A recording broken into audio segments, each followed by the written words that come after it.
Ladies and gentlemen, New Year's Eve week in 1976 had a lot of thrills for people back in the mid 60s. You could listen to the Beatles, Jimi Hendrix, all different kind of bands.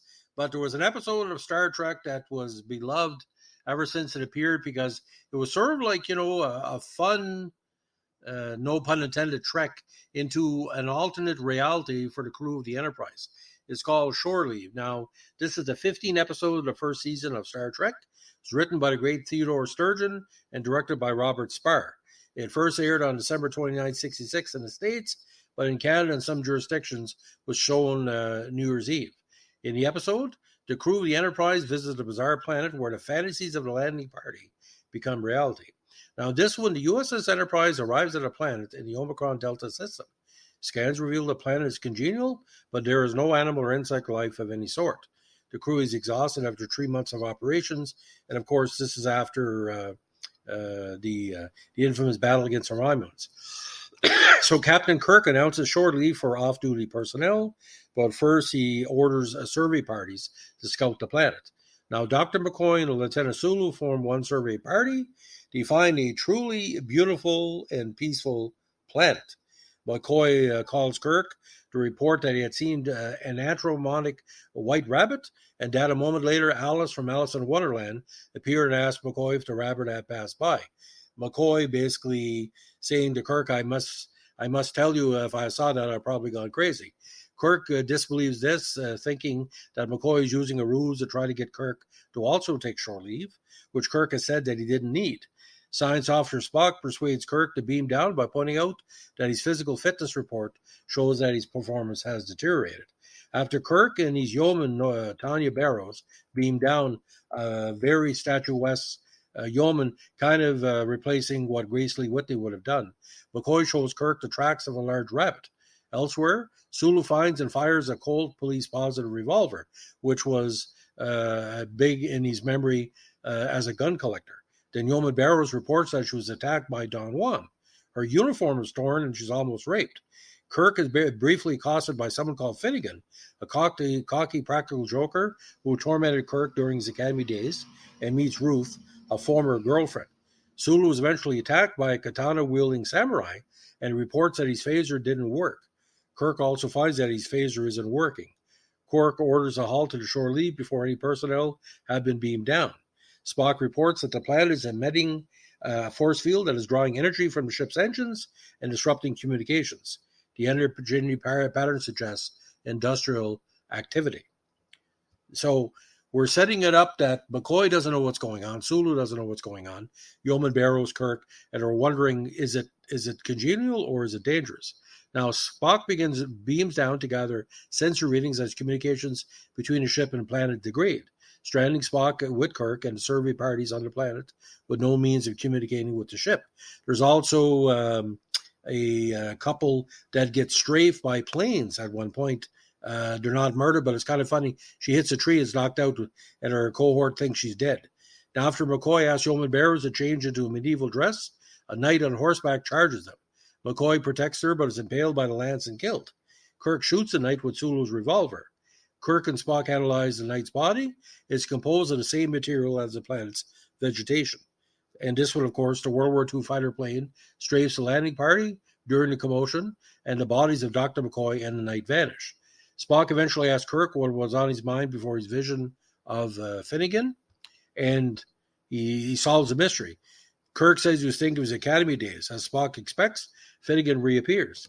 Finnegan taunts the captain before running off, with Kirk chasing him. They have a fist fight, and Kirk knocks out Finnegan, which Kirk says that he's always wanted to do. Spock and Kirk realize that their thoughts are causing their fantastic experiences, but also that the experiences are increasingly deadly. Kirk orders everyone to stop thinking about anything. Now, all of a sudden, an elderly man appears, the caretaker, who explains that the planet is an amusement park. Its constructs are not intended to be harmful or permanent. Accompanying him is Dr. McCoy, revived by the planet. McCoy shows off the two Rocalian cabaret girls he thought of after being revived. Not cabaret girls, they look like prostitutes.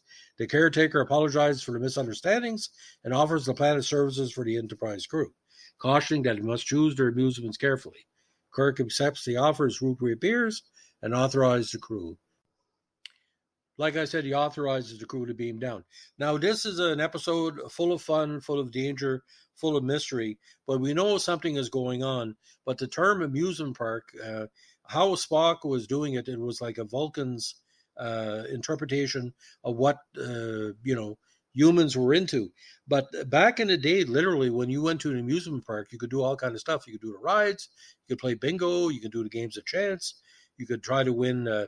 When I was growing up, there was glass kind of painted versions of rock and roll covers, mostly heavy metal.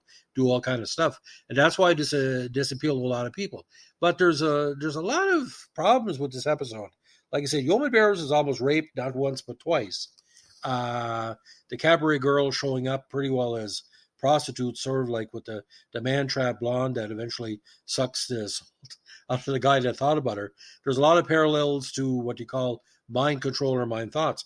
But the episode goes so fast. But me, the favorite one is when Yeoman Barrows is working on Kirk. He got digs it into Kirk's back, the hand, and Kirk thinks it's Spock. It's the strangest thing because very bisexual scene, if you know what I'm saying. Now, Gene Roddenberry had been running flat out for 2 years without a break, first producing The Lieutenant and then selling Star Trek to NBC, and finally getting the series in production. Just after shore leave was approved for pre-production, his wife and doctor insisted he would take a vacation. The script turned in by science fiction writer Theodore Sturgeon had emphasized the importance of fantasy as a component of relaxation, and the network was concerned that the script might be too surreal. Roddenberry assured the network that the script would be rewritten and the fantasy would be de-emphasized before he went on vacation. However, this was not made clear to incoming operational producer Gene L. Cohen, who did the rewrite and emphasized the fantasy aspect even more. Roddenberry returned the day before shooting was due to begin and realized that he had a problem. Sturgeon publicly objected to McCoy's bringing back 2 women to the ship, believing it undermined the emotional tension between McCoy and Tanya. Now, the location shooting that makes up 90% of the episode took place at a location called Africa, USA, an animal training preserve where the television series Cowboy in Africa and Daktari, very underrated show, by the way, often filmed. Star Trek lore says that Roddenberry set up a table, a chair, and a typewriter under a tree, frankly rewriting Coon's revised script, trying to stay ahead of the shooting schedule while maintaining some sort of continuity. This caused a few problems.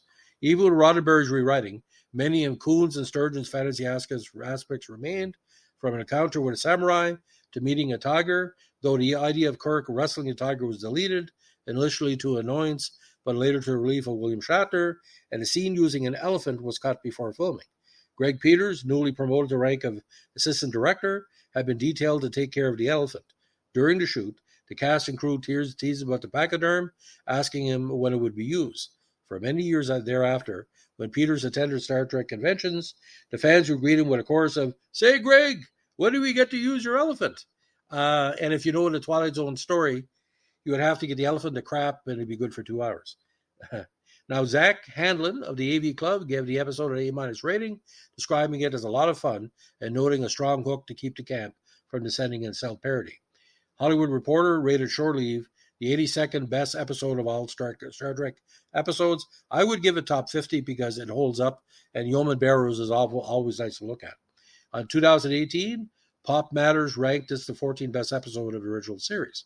Now, the animated Star Trek episode Once Upon a Planet was the official sequel to it, written by Filmation star writers Len Jansen and Charles Menville. It involves the Enterprise returning to the amusement park planet for another rest. However, the caretaker had died and the computer left to run the planet, a fairly intelligent machine, now resents his role as servant and turns among its visitors, using the props and personalities the visitors think about against them. Now, as a child, I didn't catch on to the sexuality of the episode, but when I got to my teens, it was kind of problematic. Now, in certain jurisdictions, those scenes are cut out, but it takes away from the plot. But McCoy, at the time, maybe would be 45, 50. Yeoman Barrows is like 24. I had a problem with that, too. Just because she's nice looking doesn't, Sulu would be a better fit. But Sulu, when he was shooting off that gun, he was like in his glory. Not too bad for a botanist. So me, I give it 3 stars out of 4. The only negative is just the one note of Finnegan. And Ruth had no personality. She was just a walking vision of loveliness. If you like what we're doing here, we're a Star Trek podcast. Give us a like, comment, subscribe, or share. Bye.